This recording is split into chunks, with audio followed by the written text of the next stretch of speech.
Good morning. We made it. You are brave souls who got yourselves here this morning. We are very appreciative. We are starting a few minutes late. I think we will likely have a few late stragglers, but we are appreciative of your attendance, and we'll get started this morning. Do you want to introduce? I will. So we are here this morning to launch a very exciting report from Small Arms Survey. If you don't have a copy, please feel free to get up there on each side of the room. Our Stimson President Brian Finley will pass them around. I mean, full service here at Stimson Center. But we are also using this report launch to have a broader discussion about illicit arms trafficking and efforts to try and get a handle on the illicit trade of weapons. And so I look forward to a very fruitful discussion this morning. But I would like to welcome, we have a special guest from the German Embassy, Minister-Counsellor Ruediger Bohn, okay, I want to make sure I said that right, who will introduce this report as a supporter of the project and give us a few words before we begin. Thank you.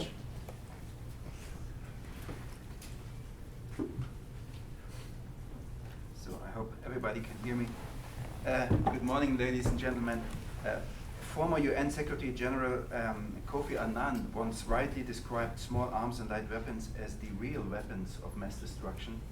And as you know, Europe is currently faced with massive migration flows from the Middle East as a result of intense conflicts and civil war in this region. The illicit proliferation of small arms and light weapons into the possession of terrorist organizations like ISIS or Boko Haram and other armed groups certainly contributes to the intensity of these conflicts.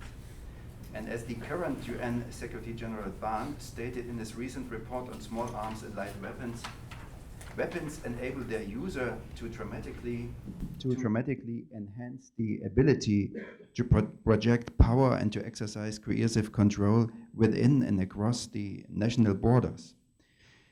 We think in order to reduce human suffering, civilian casualties, forced displacement, and humanitarian crises, it is vital to proactively attack the root causes of conflict, one being the proliferation of small arms and light weapons.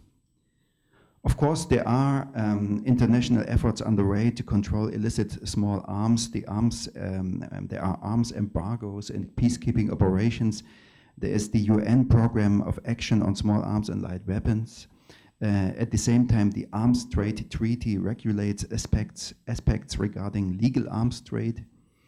And the new Sustainable Development Goals, the SDGs, also mark a significant reduction of illicit weapons trade as a requirement for the core global development agenda until 2030.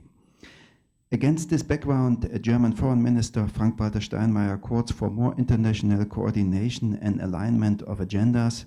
The German Foreign Ministry puts a lot of emphasis on generating and analyzing relevant data on small arms and light weapons, on data sharing and outreach activities to and among international and regional stakeholders. It is exactly in this context that the German Foreign Ministry cooperates with the Geneva-based NGO Small Arms Survey and supports various SAS projects. In our opinion, SAS has become a global center of excellence whose mandate is to generate impartial, evidence-based and policy-relevant knowledge on all aspects of small arms and armed violence. The SAS report Drips and Draps that we will discuss today is part of a bigger project funded by the German Foreign Ministry, and we think the report sheds new light on the modes of transport, concealment methods and smuggling techniques used by modern traffickers. This way, the report contributes to generating evidence-based and relevant data on small arms and light weapons, which will advance the discussion and research on this important subject. I wish all of us an interesting debate. Thank you. Thank you very much, and I also want to thank the German government for their longstanding support of this issue. and encourage other embassies and governments to also take up the many international and regional steps that are being taken to try and address this problem around the world.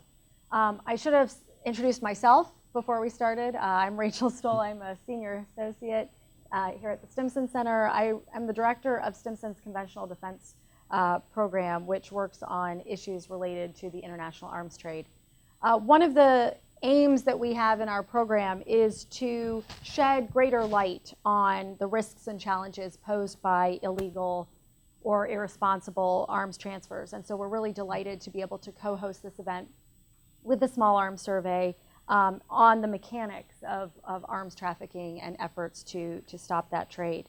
I'm very pleased to share the stage with my old friend, and I shouldn't say old, my friend and colleague, Matt Schroeder, to discuss his new report, as well as some of the larger issues posed by the illicit trade in small arms and light weapons. And there are, if you didn't grab a bio sheet, I'm not going to take our precious time to really go through our speakers' full bios, but there are bio sheets on the side table here. But as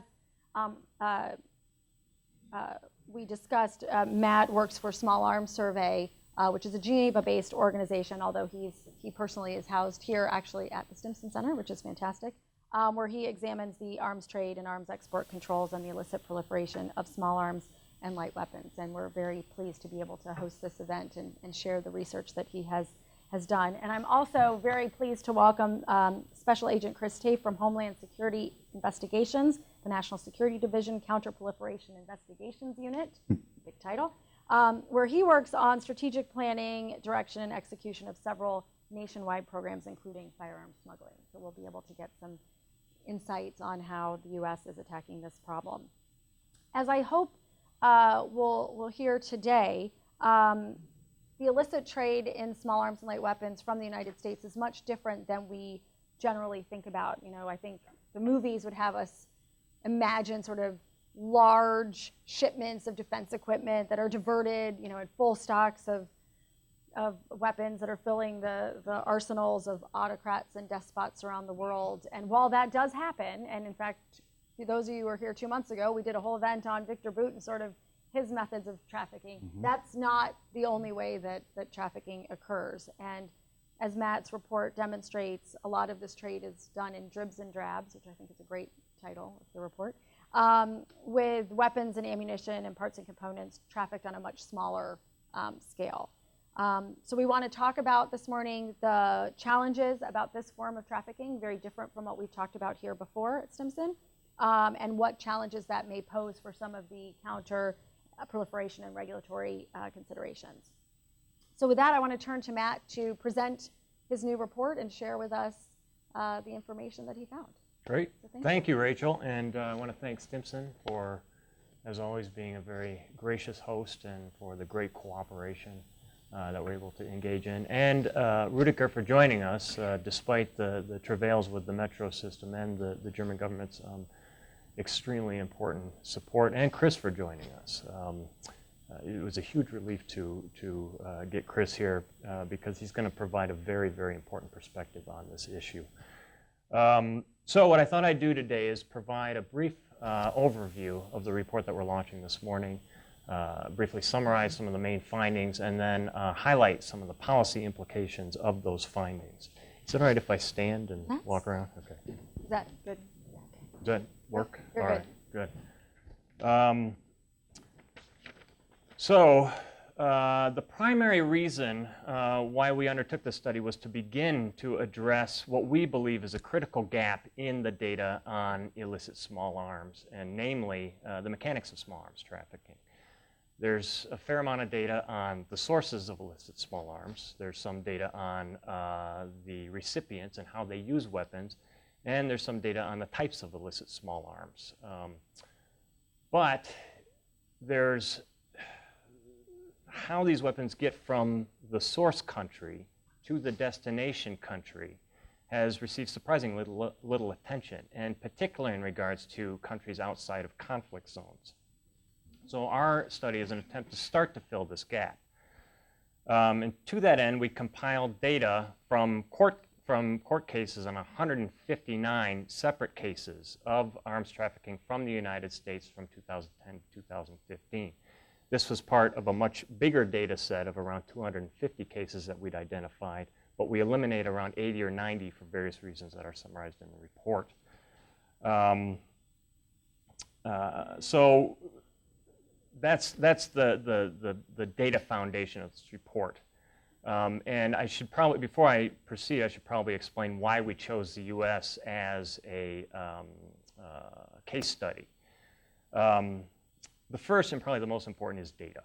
There is extremely detailed, granular accounts of dozens of arms traffickers that are operating from the United States. And this type of data is extremely difficult to find, and particularly official data, the type of vetted data that we can get from court documents in the United States. So U.S. transparency is one of the big reasons why we chose the U.S. as a case study. The second is because of the U.S. government's extremely robust export licensing regime and its very well-developed law enforcement institutions.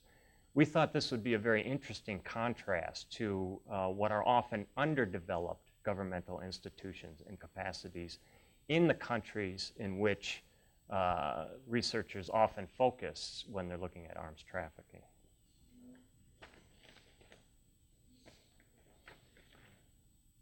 So the first point I want to make, Rachel has already touched on and has probably articulated better than I will, but it's that arms trafficking in the United States bears little resemblance to depiction of arms trafficking in popular culture, thanks to movies like The Lord of War, and there's a screenshot from it, and high-profile cases like that of Victor Boot. We have a really good awareness, or a much better awareness, of a certain type of arms trafficking. But now, when you say the words international arms trafficking, what often comes to mind are images of the quote-unquote merchants of death. These are sophisticated, globe-trotting rogue entrepreneurs that work their contacts amongst corrupt government officials and use their fleet of aging Soviet aircraft to single-handedly prop up dictators and perpetuate civil war.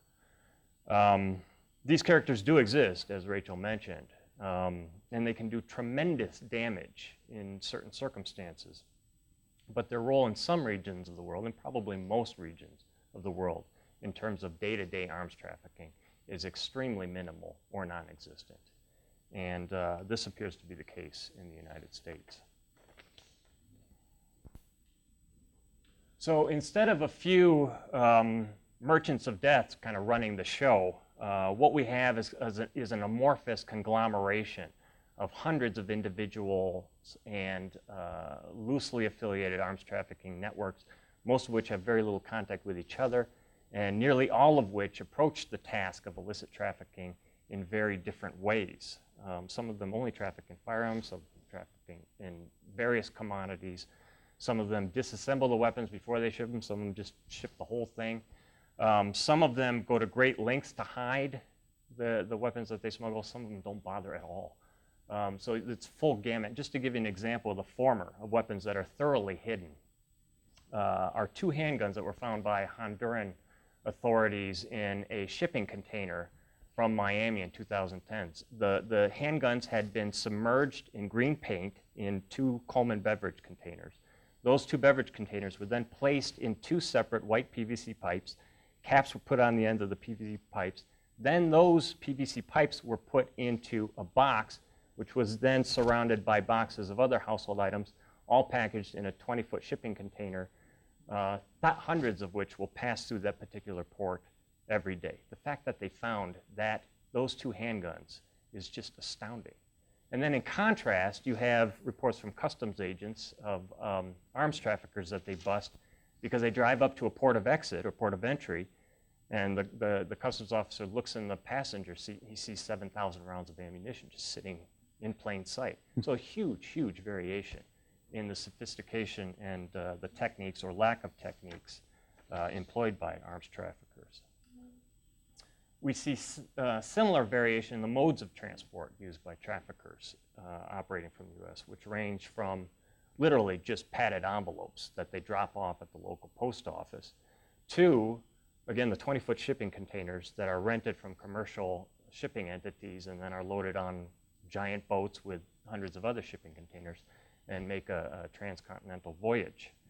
Surprisingly, several of the traffickers, not just one, but several of them used commercial airliners as their modes of transport. Mm-hmm. They would buy weapons, disassemble them, pack them in their checked luggage, check the luggage, claim the luggage on the other end, and then reassemble the weapons and sell them. I found that very surprising. And in one case, it was a trafficker that was working with contacts in the UK. He managed to smuggle 63 firearms on 9 flights in a single 6-month period in 2010 before he was caught. And at least 3 of those weapons were later linked to violent crimes in the UK.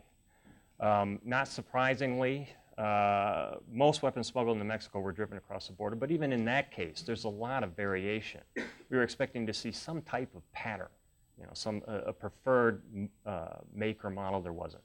They used SUVs, they used vans, they used cars, they used pickup trucks. All different makes and models, all different production years. I couldn't discern any pattern. So even in the case where the mode of transport is comparatively limited, the variation, what folks like Chris and the people with the unenviable job of stopping this trade have to contend with is really, really quite daunting. So as you may have guessed, there's also big differences in the smuggling techniques employed or not employed by arms traffickers. Here's a partial list. There's obviously a much more full accounting in this report. Some of the traffickers employed all of these, or almost all of these techniques simultaneously, while others didn't employ any of them. And most of those are the people that just drove the weapons across the Mexican border.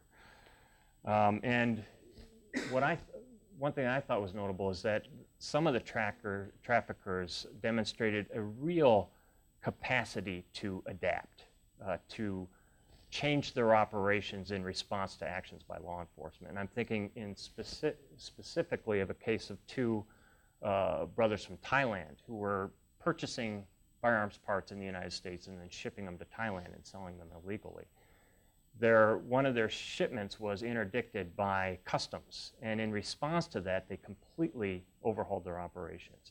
They hired intermediaries that had U.S. addresses and started to place orders that were shipped directly to them, to their addresses. Those intermediaries would then repackage those weapons and ship them to Thailand.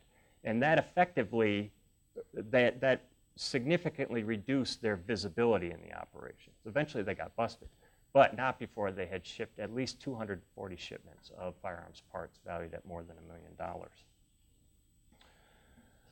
million. So again, huge variations in the modus operandi of arms traffickers in the United States, which makes it very difficult to shut it down, and perhaps even more difficult than shutting down the operations of the merchants of death, which are far fewer in number and in some ways more predictable.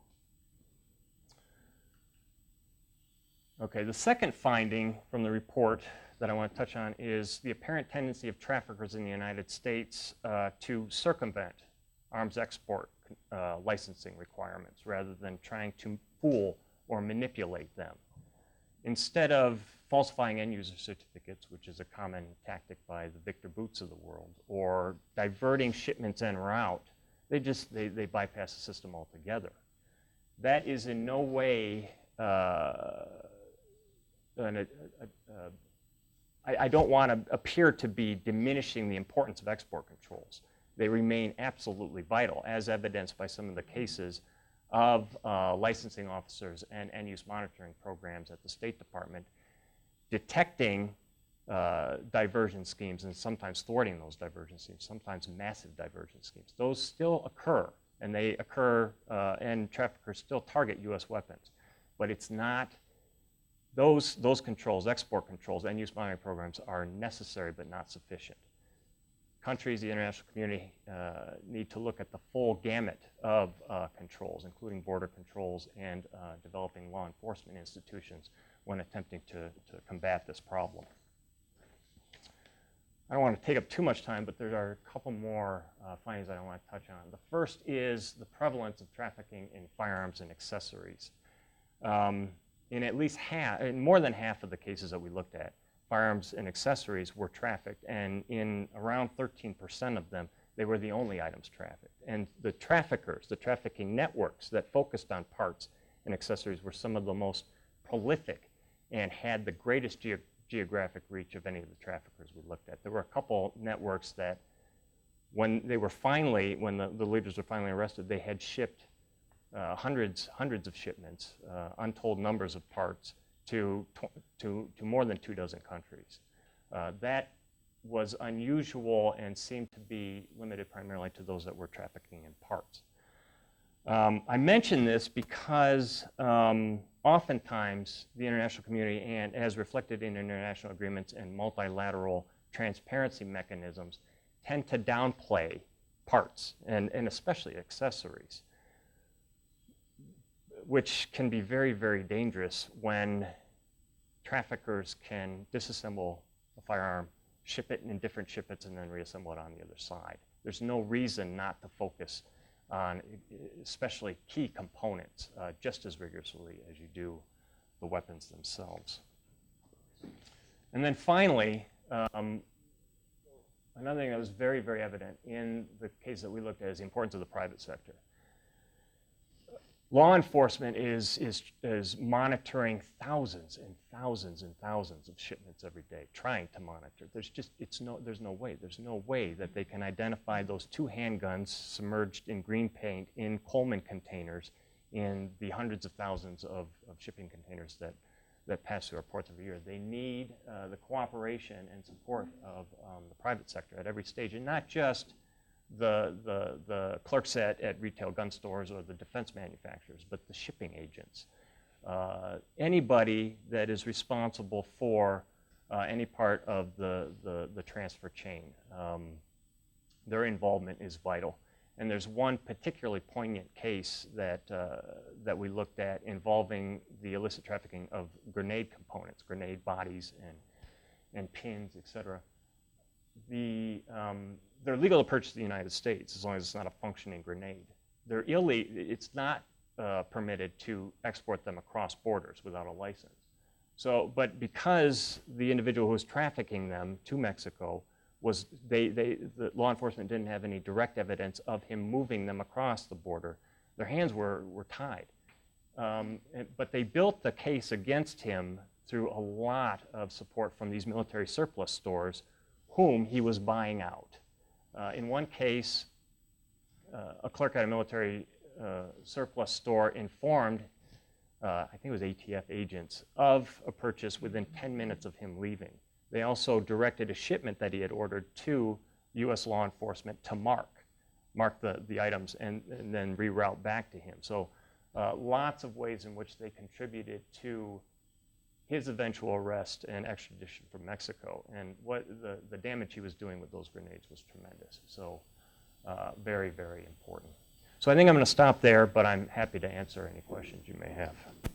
Thank you, Matt. I think Matt and I had talked about this sort of kind of traffic as micro-trafficking, sort of this small-scale trafficking, which I think sort of goes under the radar. You don't see it reported unless you're looking carefully in the press as much. It's, there aren't the sort of movie star-like characters like the Victor Boots or Leonid Minins that we sort of use to personify as, here are the bad guys. What I think what your report shows is there are lots of people that get involved in this trade as a way to make money or to achieve some ideological interest or support that it's just very difficult to get a handle on. So I applaud the efforts. I'm not sure how comfortable I am now on commercial aircraft, and there seems to be, going to my local FedEx or DHL, what you will find there. But certainly the insight is very welcome.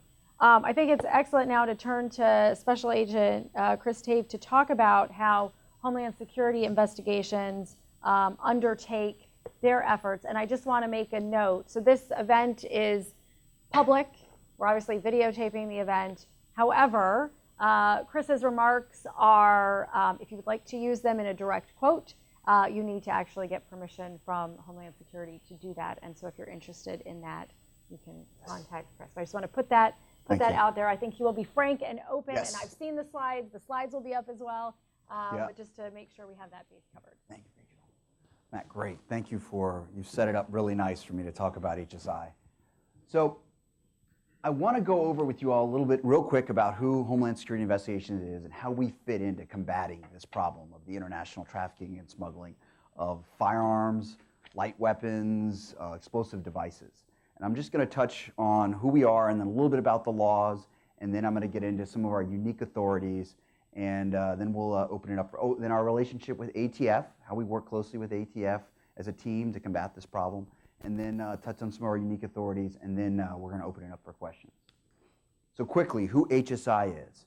After 9/11, we created the Department of Homeland Security. There's a lot of merging of organizations. We merged U.S. Immigration and the United States Customs Service into one organization known as ICE, Immigration Customs Enforcement. ICE's investigative wing is known as Homeland Security Investigations. We have over approximately 400 some odd different statutes that we investigate. We have the second largest investigative jurisdiction next to the FBI. We have 6,000 to 7,000 agents spread all across the United States, primarily along our borders and in our ports. And we have a large international presence. We have about 400 personnel abroad. About 300 of them are agents located in 75 offices in about 48 different countries. We're customs officers and immigration officers. So you see those customs officers at the border, our sister agency, Customs and Border Protection, the guys in the uniforms. Those are basically our beat cops. We are the detectives. When the inspectors discover and interdict commodities, we come in and then become the investigators. We're also immigration officers. Our area, we work drug smuggling, intellectual property rights violations, cyber crimes, in identity and benefit fraud. We have a very large jurisdiction, but I'm here to talk to you guys about counterproliferation and how that fits in. Now, when you think of counterproliferation, we think of weapons of mass destruction. We do investigate those technologies that are being illegally exported to develop weapons of mass destruction. But another big area is the illegal exportation of firearms, ammunition, and explosives. And we are the primary law enforcement organization charged with that investigative area. We have, at any given year, we're going to open about 1,800 cases in this area. Of those cases, half of them are going to be on investigating the illegal exportation of firearms, ammunition, and explosive devices. Of those 1,800 cases, half of them are going to be, again, half of them are on that, and then of those half, which is about 900, a large, significant, I'd say anywhere between 80% of those are focused on weapons and ammunition headed across the southwest border into Mexico. And then at any given time, we have about 3,800 cases open, and again, half of those are on firearms. So this is a big area for us, for HSI. So briefly touch on this for you all. So what are the statutes that we use to attack this problem? We have the Arms Export Control Act that deals with the single-use military items. Those are the firearms. They're going to be covered under this act. Then we have the Export Administration Act, which handles dual-use technology. In that area, it's going to be sporting shotguns. Shotguns that have a barrel length over 18 inches and shotgun shells. So that's when the EAA comes to effect. For the lawyers in the room, the EAA has a sunset provision. It has expired. So we charge under the International Economic Powers Act. The President uses executive authority to keep the AR in effect, and that's what we charge under there. Another primary statute you should be all familiar of is 18 U.S.C. 554, smuggling goods contrary to U.S. law. Along the southwest border, we use that charge very robustly. And I'll get into a little bit of why we do that in a minute. The elements of an export crime, what do we have to meet? These are the 4 elements we have to prove beyond a reasonable doubt to have an individual convicted of an export crime. We have to prove an export occurred, or a conspiracy or attempt. We have to prove it was a licensable defense article. Okay? It means it has to be licensed. It has to be controlled under one of the acts that I just talked about. We have to prove no individual obtained a license. And then this is the 4th element, which is a Very difficult element to prove. I'll get into how we do it, but it involves knowledge. The individual had to have some knowledge that they were violating an export control law, and then they did it specific. It was specific intent, willfulness. It wasn't a mistake. They intended to violate the regulations. So we've talked about the Arms Export Control Act. Oh, under the Arms Export Control, HSI and Customs Border Protection are the only agency charged with the authority to investigate crimes of this act, just to let you all know. Here's the categories under the United States munitions list. What's controlled, as you can see, firearms, guns and armaments, it's guns over the 50 caliber range, and then we have ammunition and ordnance. EAA, again, shotguns, primarily shotguns and shotgun shells, sporting shotguns over 18 inches. Smuggling goods for the U.S. We use this statute primarily along the southwest border because it does not have to have that fourth element, that knowledge and specific intent. We do not need to prove that fourth element when we're charging this. Typically, the weapons are secreted, concealed within vehicles, disassembled put inside gas tanks, things of that nature. So this is primarily used along our southwest border to charge individuals that are interdicted trying to smuggle weapons into Mexico and ammunition.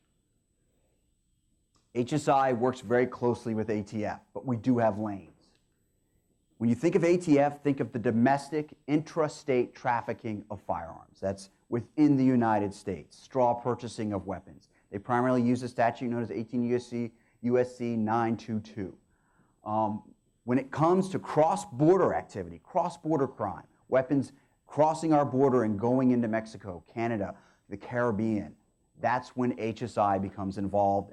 We work jointly with them because there's a lot of organizations here in the United States that are conducting what we call straw purchases. They're hiring individuals to acquire weapons, and then they're giving them to other individuals that maybe transport them across the border. That's a domestic crime, the straw purchasing.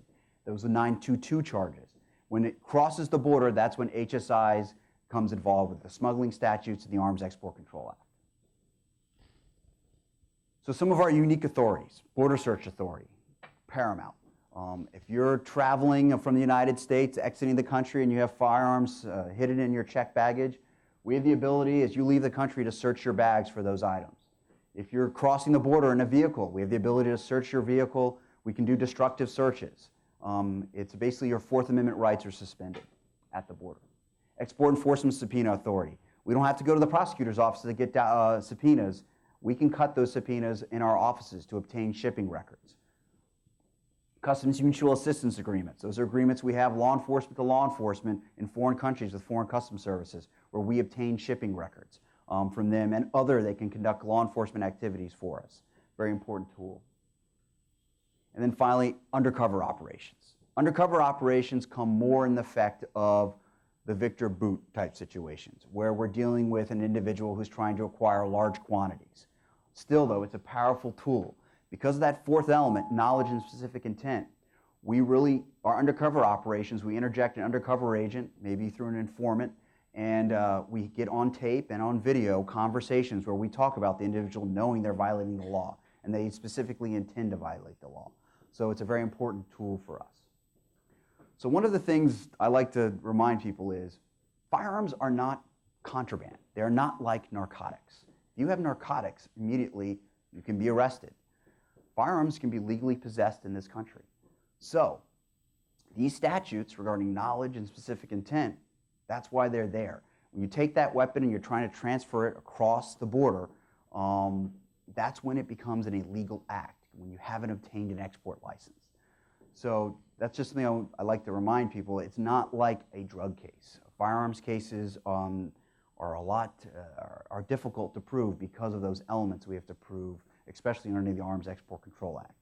Smuggling, these organizations, as Matthew was saying, they're small. They're motivated by financial gain. They're motivated by trans-criminal organizations that need these arms, but they are not vast organizations. They're small organizations, and that's why they're hard to break into. Critically in law enforcement, it's about informants. It's about making interdictions. Once you make an interdiction, you work your way back up the food chain and try to, but a lot of these organizations are compartmentalized. So it's we have a lot of cases, we have a lot of experience, but as you can see, there aren't a large number of like vast organizations that you can see. These are small, I guess one of the ways to describe it is mom and pop type organizations, you know? Guys that are getting together that may have connections. One guy has a connection, but he's walled off. So just to give you a basic understanding of how we work these cases. So. I think, wow, that was, I just feel like Sorry, I tried to go through quick. I had a seminar I mean, that was, I think, for people who have worked on sort of the international transfer apparatus for many, many years, there were so much I didn't realize I didn't know. So that sort of frightens me how much there is to really understand sort of the complexities and the cooperative nature of sort of the domestic issue and the international issue. I think a lot of times when we're talking about the international arms trade, we very much separate sort of, well, this is a domestic issue and this is an international issue, but you can see how the US government sort of has linked the cooperation and the investigative authorities to allow us to sort of put the pieces together. As we know, most legally or most illegal weapons, particularly firearms, started somewhere, somehow, as a legally purchased or legally produced weapon, and so it's good to have that understanding. I have many, many questions, but I think I will open to our audience to ask questions. If you have a question, it would be great if you could identify yourself and if you could hold the mic straight up, because if you tilt it, you'll get a horrible feedback. And I think Rose has the mic. Let's start here with Alejandro. Okay. Alejandro Sanchez, right now and then for Jane's Defense Weekly. One quick question, not to bring up old ghosts, but what is your personal opinion about the infamous Fast and Furious program that the ATF carried out a few years ago from 2006 to 12? Some 2,000 weapons were allowed to be sent to Mexico. Only 700 were retrieved from the cartels that they belonged to the criminal organizations, and apparently a couple of them were used to kill at least one U.S. border guard, whose name unfortunately escapes me right now. What is your personal opinion about those type of initiatives? Thank you. I don't have a personal opinion on that. I'm not allowed to have a personal opinion in this venue. I will direct you to the GAO has done a massive report on that incident. I would direct you to look at that report and its findings of that report. I will say this, since that incident, ATF and HSI are working very closely together. We're working very cooperatively together regarding to remedy, make sure something like that doesn't happen again. Again, we are HSI, that's our wheelhouse, is working the international exportation, illegal exportation of weapons. Our policy is we never allow any kind of item that's controlled on the United States munitions list to go, and meaning to walk. We maintain control over those items in our investigations. We would never further, HSI's policy is we would not further an investigation by allowing a USML item to end up in the hands of a criminal organization. Our policy is we would rather have a case not work out. So we have very strict policies and procedures on how we handle what we call you all have ever heard of the term controlled delivery. Controlled deliveries are done with narcotics, but they're also done with firearms. And we maintain strict control over those items to make sure they do not end up in the hands of criminals. So I will say that. Yeah, I think Chris said it very well. I would just add that obviously things went awry in that investigation, but investigations, the longer-term investigations involving controlled delivery and attempts to go up the food chain, as Chris articulated it, are very, very important. And so there's many examples in the cases that I looked at of controlled delivery in which the soon-to-be defendant was arrested almost immediately. Yes. And so I'll just conclude with that comment. Well, and I think it also demonstrates the complexity of the illicit arms trade, that things move very, very quickly, and it's very difficult to sort of keep track of items if you don't have this controlled delivery, but also how important it is to have those regulatory regimes and that ability to conduct end-use monitoring and keep track of the items that are leaving the borders legally as well, since they can move even through legal channels very, very quickly into the illicit market. Chris. Thank you. Chris Kessler, retired State Department non-proliferation official. When you talk about parts, are you talking about like breaking it down, barrel receiver stock, or are you talking about slide, springs, pin, triggers, nuts, bolts? And are these generally shipping tens of weapons, hundreds of weapons, thousands of weapons? What does the real pattern look like? Great question. With all of the above. So we see receivers, we see unfinished, less unfinished receivers, but that's an issue of growing concern apparently. We see the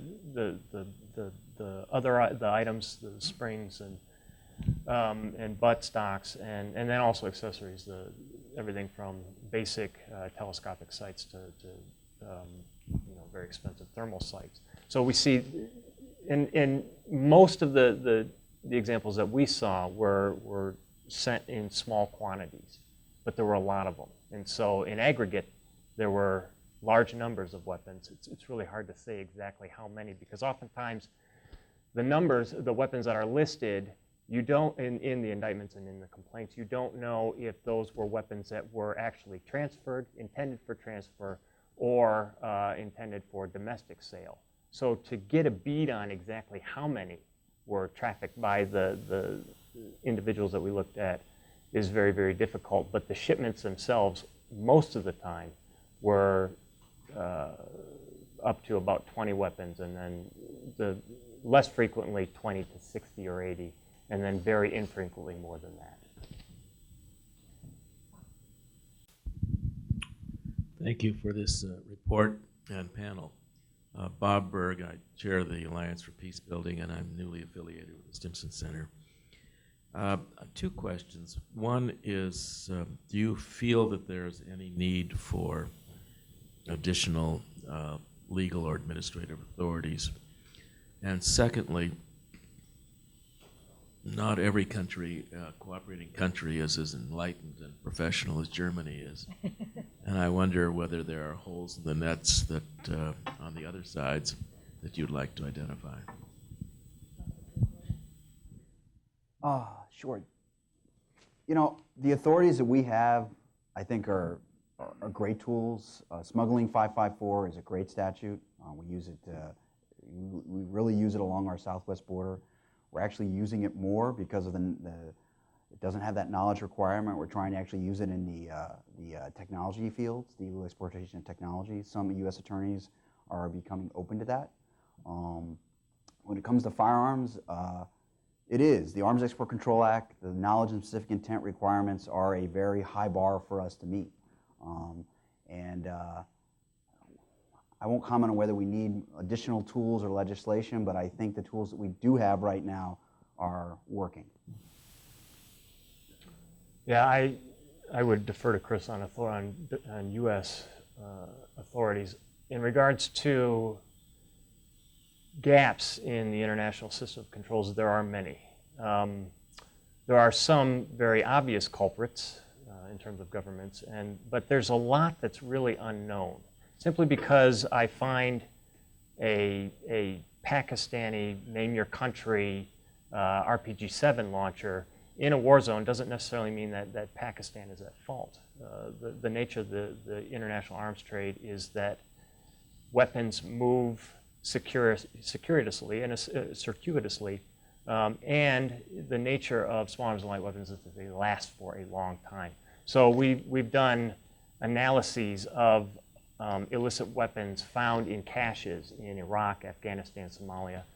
And a lot of those weapons were models that we've seen for years, sometimes decades. And some of the weapons themselves were manufactured 30, 40, 50 years ago. Where those weapons came from, it's anybody's guess.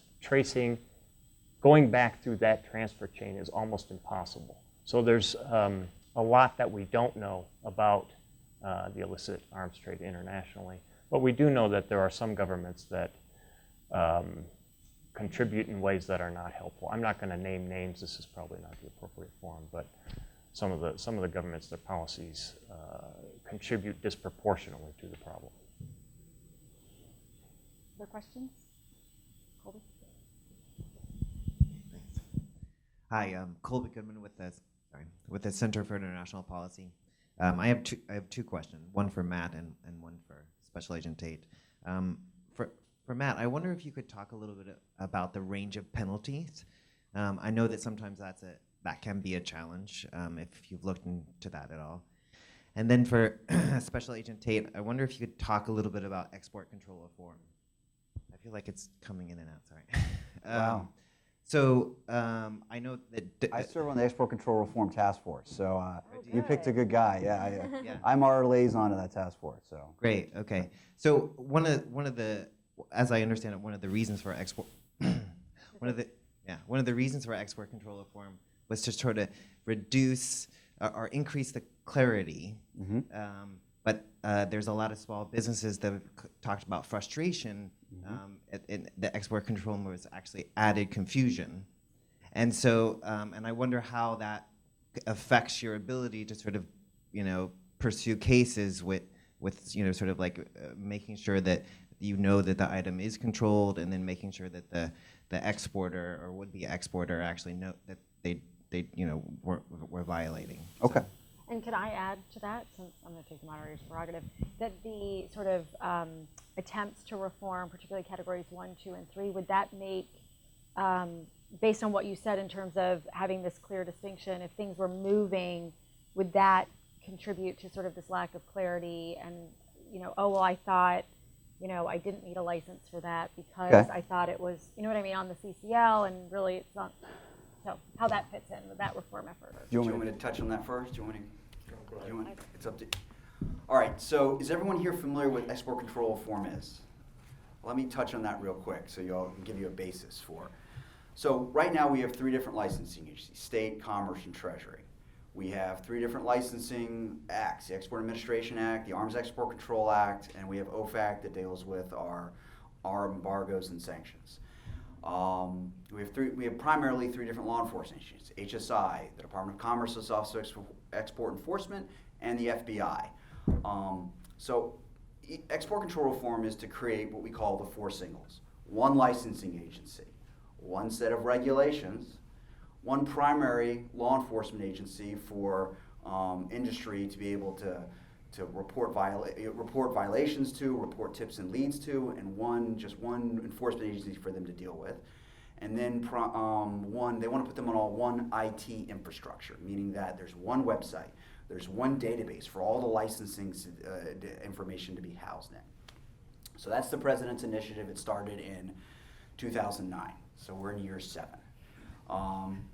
Phase 1 was recommendations. How are we going to do this? Phase 2 was they set up the Export Enforcement Coordination Center, the E2C2. That was for law enforcement to be able to have 1 house to deconflict all our various investigations. So we know we're not investigating the same targets, we're all on the same page, and have a conduit maybe to the intelligence agencies. Then they started this control list migration, moving technology from the Commerce Control List from the United States Munitions List to the Commerce Control List. The idea is they're moving primarily less sensitive technology, parts, components, to take advantage of the Commerce Control List or the Export Administration Regulations licensing regimes. They have a lot of, they established a new licensing section called Strategic Trade Authorization. So this was supposed to make it easier for industry to be able to interact with our NATO allies. The idea was you could take advantage of STA to transfer these items that have been transferred over, and they created this new thing called the 600 series on the Commerce Control List, and that these items could be sent to basically 36 some odd basically NATO allies utilizing STA. There was more robust record keeping requirements and things of that nature that were implemented. So that was what ECR in a nutshell is all about. Phase 3 is the legislative phase. We will hopefully It won't happen in this administration. I do not think it's going to happen. I would bet my bottom dollar that it's not going to happen. That the idea was phase 3 legislation was going to be introduced. And that would create the single licensing agency. It would take the USML, the 600 series, and the CCL and make one set of regs that was tiered, okay? They would create one primary law enforcement organization, I won't get into that, and then put them all in one IT infrastructure. So that's kind of what the whole premise of export control reform is in 2 minutes. It's more in depth than that, but that's it in 2 minutes. And the idea was, we want to get away from this idea of having 3 different agencies, 3 different licensing regimes. A lot of our allies have one licensing agency, one set of regs, where our system is based in the Cold War system, when we were fighting the Soviet Union, trying to keep technology out of their hands. All right, so we're almost there in the sense of the technology transfer of the items from the USML to the CCL. The only categories primarily we have left that aren't in the proposed, they're about to be proposed, 2 final categories, but categories 1 through 3 haven't really been touched. And I won't get into a lot, but a lot of it has to do with the politics of guns, categories 1, 2, and 3. I do not know if those categories will be proposed. That is going to be a White House administrative decision by them, and the administration's decision. I know that 6 years ago, it was those were the first 3 categories they looked at, and I know there was a lot of political, from what I'm understanding, again, just there was some politics involved in that, and those categories were delayed and decided to put at the tail end. Whether they move or not, it really doesn't affect enforcement.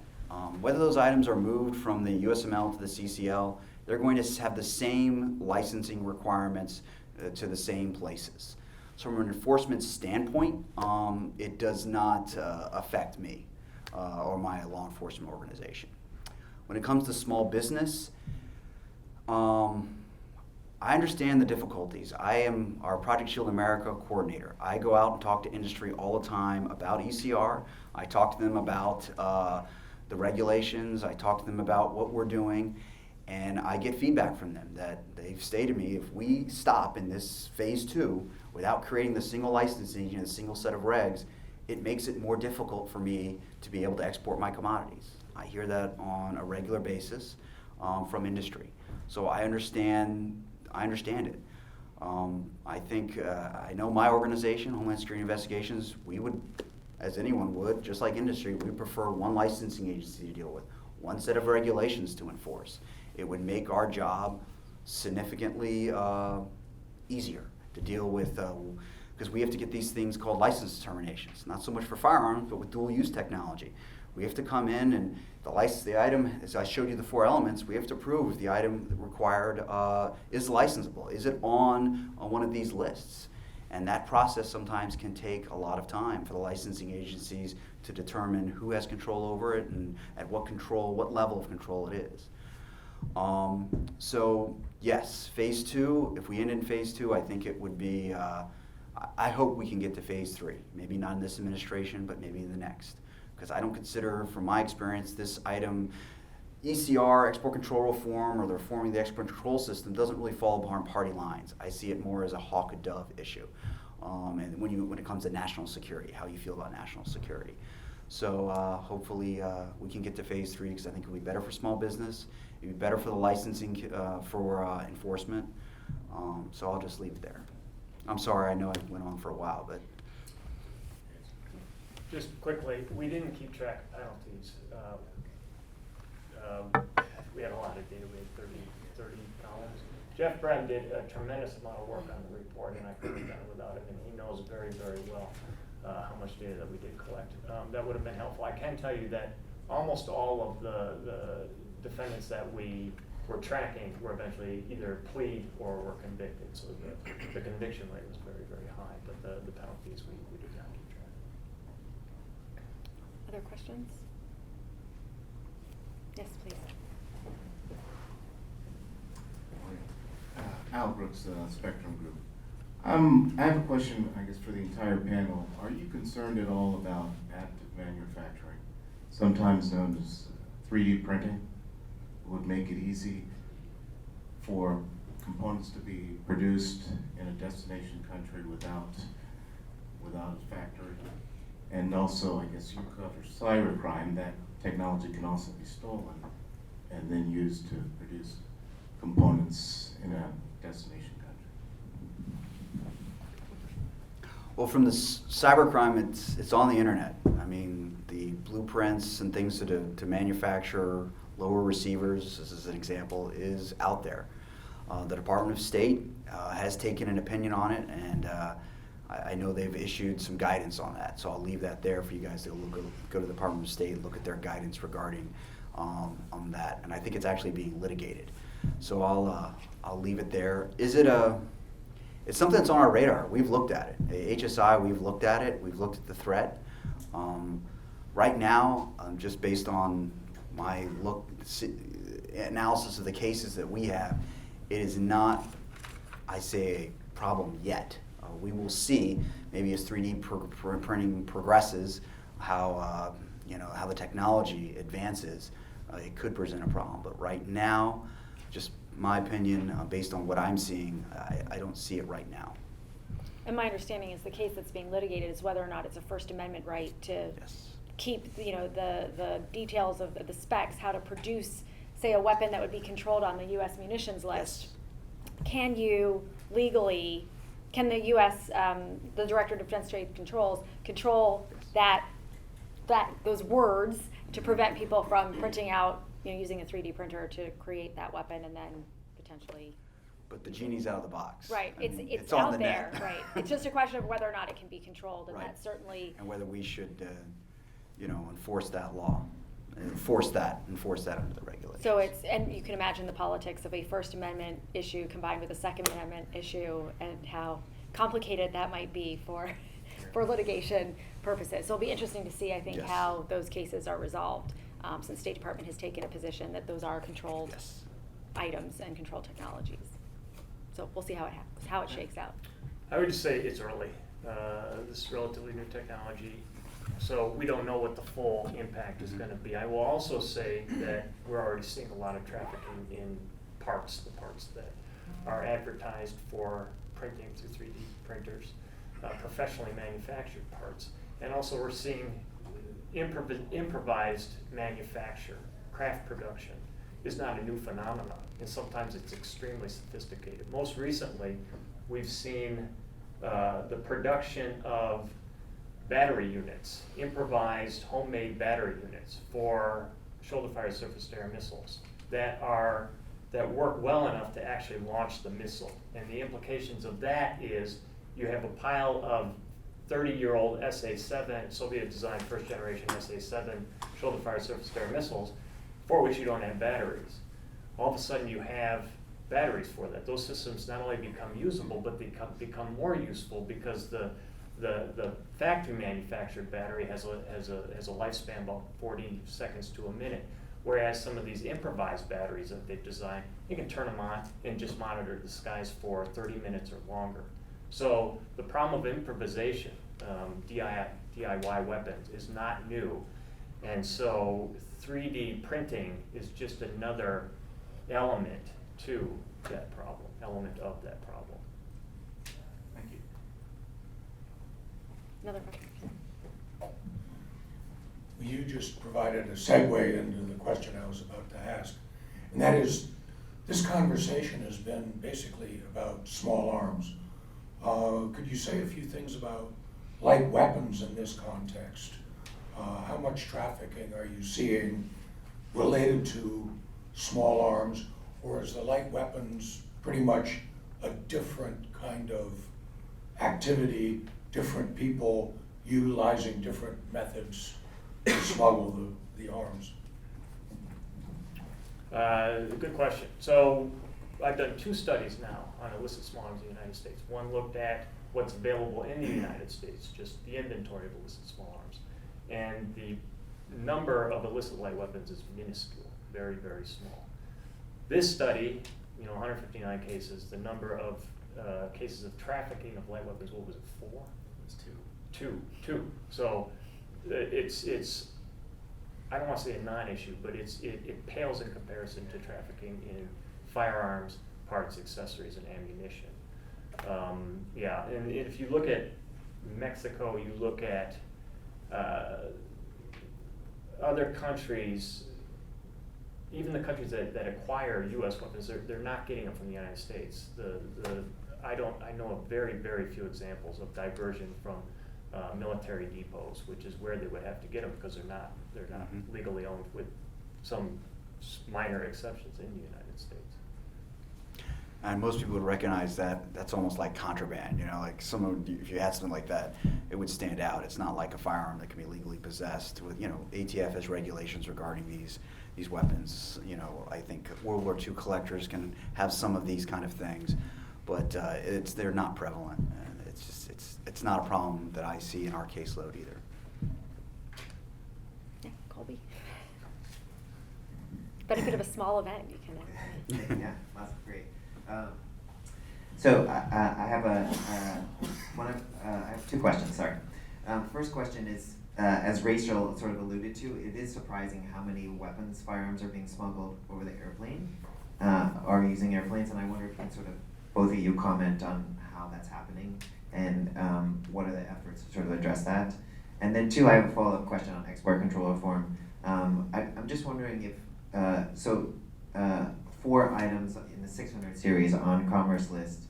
My understanding is that there's no registration requirement, there's no brokering, registration, and licensing, there's a loss of voluntary disclosures, and so specifically on if there's been a diversion to a UN arms embargo state, and then some added sort of like marketing fees. And so I'm wondering if the loss of these controls do affect enforcement in some way. Let me comment on that offline. We can talk about that offline. We can talk more about that. During the commercial airlines, maybe Chris has something to add on this. I know that there was a big scandal almost a year ago now where an employee, an airport employee, I think it was in Georgia, was collaborating with traffickers to smuggle weapons onto commercial flights and then fly them to the Northeast. I think it was to New York. I know that it received a lot of attention. I don't know what the outcome of any policy reviews were in regards to that case. Maybe you could touch on the modes. I know your report touched on the modes of transport that you Yeah. sort of highlighted. So yeah, most of the time what they do, they just disassemble, 6 or fewer firearms. They put them in their check luggage. Almost always a check luggage. Very few are brave enough to put them on their carry-on, and then they just put them through the system. And sometimes they're intercepted at U.S. airports, but sometimes they make it abroad. There are a couple cases where airport officials in either the destination country or one of the layover countries ended up finding it. I should preface that by saying you don't know what type of cooperation there is between U.S. enforcement on this end and them. They may have said, okay, this guy's coming, we want to track it, we want to make sure he crosses the border when he, or we know he's coming to get it, I don't know how much information they have about that, but I do know that in at least a couple cases in the United States, and then there was that example that I gave with the UK where he was able to traffic several dozen firearms that way. So let me say this. The customs, we're focused on inbound, not outbound. That's where primarily our resources, it's very well known. So when it comes to firearms leaving the country, under the ITAR, you can temporarily export 3 firearms utilizing a license exception. So if you can put 3 firearms in your bag and temporarily take them out of the United States. Individuals have utilized, because coming back in, we don't have the systems are not in place to be able to track that and then to come back. And then you actually have to bring those 3 firearms back. In the Caribbean region, we have seen that license exception exploited. Individuals, they openly tell the airline that they have firearms in their bag. They check them in their check bag, and they can take those 3 firearms out. Only until you go over 3 firearms does it become an issue where customs would become involved. So I'll say that.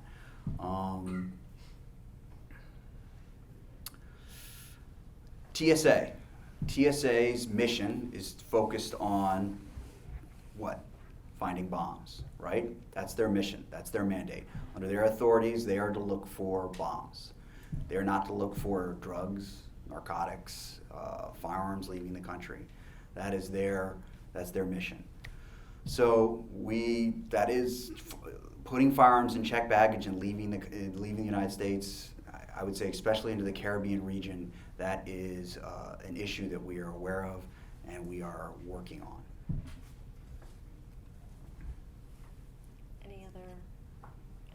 Yeah, Natalie. Matt talked about the ways in which some of the smugglers have adapted their methods. Are you seeing that in the patterns that you guys are finding? Numbers of cases, types of cases, methods over time? Not really. The methods that they've been employing for the last 20 years is what we see, secreting them in gas tanks and vehicles, and the ammunition, sometimes it'll be out in the open with a tarp over it. I mean, there's various different methods. Some go to extents of sealing it inside their vehicles when it goes across the southwest border. We have instances of weapons going into the Middle East. They're using cargo containers with household goods. Smugglers use different methods which aren't effective, but they'll wrap things in tinfoil, thinking that somehow will, you'll see that a lot. So no, the methods really, they're traditional methods that we've seen since the days of customs. I can't think of anything else that's unique that I could throw out. That's pretty much it. It's traditional methods: vehicles and cargo containers, household goods. You'll find them disassembled, like we said, put into microwaves. I've seen that before, trying to mask. Firearms concealed with other kinds of miscellaneous vehicle, car parts, trying to mask what they are. Those are the kind of methods we've seen, and I'm sure your studies showed that. Yeah, there's actually, it's funny you mentioned the car parts. There is a table specifically on the use of automobiles and automobile parts in the study. It's on page 10. And then there's a pretty complete list, at least in terms of the case that we looked at, where in the vehicles firearms, ammunition, parts, and accessories were hidden when the trafficker was driving them into Mexico. So hopefully that will be illuminated. Those look pretty old-fashioned. Those Yeah. look a lot like the places that my grandfather put booze coming across. Probably a significant overlap. It's rare, for us to find individuals trying to transport 100 AK-47s. You just that's not like we've talked about. It's not like in the movies. You don't see that. As I said, these are organizations that maybe some of them, I wouldn't say large, but are medium sized. They have multiple couriers, multiple straw purchasers that are acquiring these weapons. It's high profit. If they get caught, there's big penalties, but there's also a high profit in it.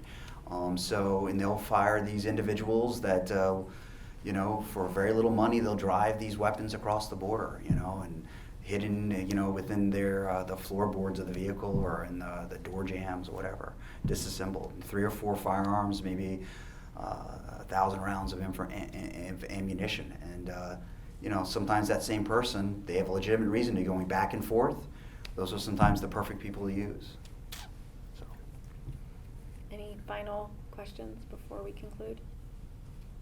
Well, I want to thank Matt and Chris. I think this was a really fascinating examination of a topic that many of us have worked on for many years, but looking at it from a very different angle and sort of helping sort of change our conception of what it is to traffic weapons out of the United States. Hopefully there are lessons that can be learned for other countries as well, not just for Germany, but for others who are interested in sort of changing the ways they try and tackle what is truly a global problem of illicit arms trafficking. So thanks to all of you for getting here this morning, and we'll see you at our next event. Thank you very much.